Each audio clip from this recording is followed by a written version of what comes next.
Imagine two 18-year-olds standing at the exact same starting line of their adult lives. They graduated from the same high school, in the same town, with the same bright eyes and the same hunger for success. The first one, let us call her Sarah, did exactly what every authority figure in her life told her to do. She applied to a reputable state university, studied communications, and worked incredibly hard for 4 straight years. In the spring of 2022, Sarah walked across that stage with a smile and a degree in her hand. But she also walked away with $100,000 in student loan debt. Today in 2026, Sarah is 26 years old, and she is already more than $100,000 in a hole before she has even earned a single meaningful paycheck. Now look at the second graduate. Let us call him Mike. Mike decided to take a path that made his teachers and neighbors whisper behind his back. Instead of taking out loans for a degree, Mike got an entry-level job at a local logistics company, making $36,000 a year. It was not a glamorous job, and he did not get the college experience, but he was earning while Sarah was borrowing. He lived at home for the first 2 years, and he did something that most 18-year-olds never think about. He started investing just $300 every single month into a simple index fund. By the time Sarah graduated at age 22 with her communications degree, Mike had 4 years of real work experience, 0 debt, and about $17,000 in his investment account. The gap between them at age 22 was not just the $100,000 that Sarah owed. When you add Mike's savings and Sarah's debt, the total difference in their net worth was $117,000. And here is the part that should make you feel very uncomfortable. Based on the mathematical trajectory of 2026, Sarah might not catch up to Mike's net worth until she is 65 years old. This is not because Sarah is less intelligent or less hardworking than Mike. It is because nobody ever showed her the actual math before she signed those loan documents at 18 years old. We live in a system that lays traps for young people before they are even old enough to understand a legal contract. If you are someone who is currently drowning in payments, wondering why your degree has not unlocked the life you were promised, this is for you.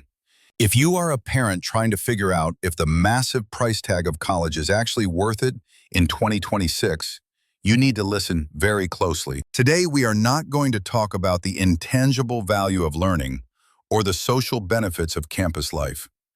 We are going to talk about cold, hard return on investment. We are going to calculate the break-even age and look at the horrifying reality that proves for millions of people going to college actually makes you poorer. I want to be very clear about one thing. I am not against education. Knowledge is power, and learning is a lifelong necessity. But in 2026, college has transformed from a place of higher learning into a massive financial product. And like any other financial product, you must understand the actual return on investment before you buy it. The problem is that for generations, we have been conditioned to see college as something sacred. We treat it as a moral imperative rather than a financial decision.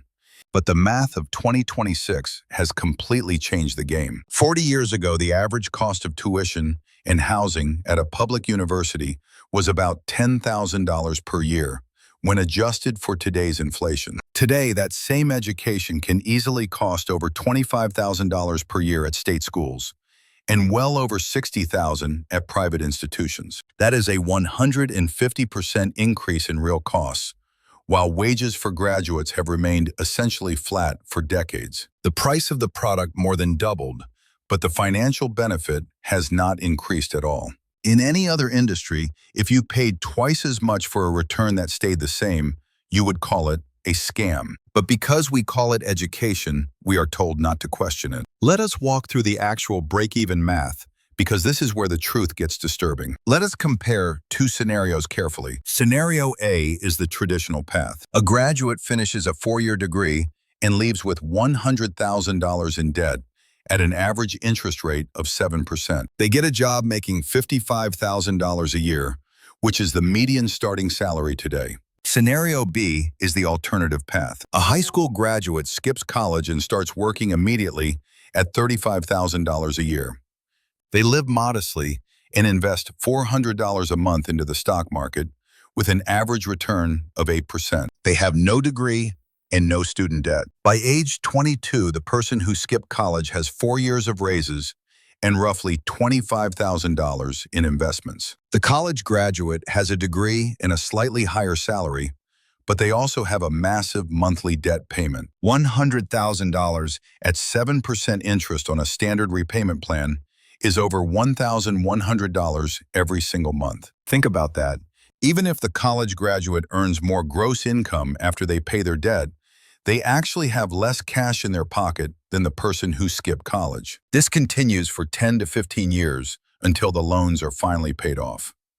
When you run these numbers forward in a spreadsheet, the results are shocking. The crossover point where the college graduate's net worth finally exceeds the non-college worker's wealth does not happen at age 30. It does not happen at age 40. In many median scenarios, that crossover point does not happen until age 55 or even 60. You will have spent the majority of your working life in a worse financial position than someone who never stepped foot on a campus. And this is the average scenario. For lower-paying majors like social work or fine arts, the math is even more catastrophic. In many cases, graduates in those fields will literally never catch up. They will retire poorer than if they had just started working at 18. This is not speculation, it is simple arithmetic. You might be wondering about high-paying fields like engineering or computer science. And you are absolutely right to ask that. The return on investment varies wildly depending on your major. College is not universally good or bad. It is a financial tool that makes sense in some contexts and is a disaster in others. Data shows that about 1/4 of all college programs leave students financially worse off than if they had never attended.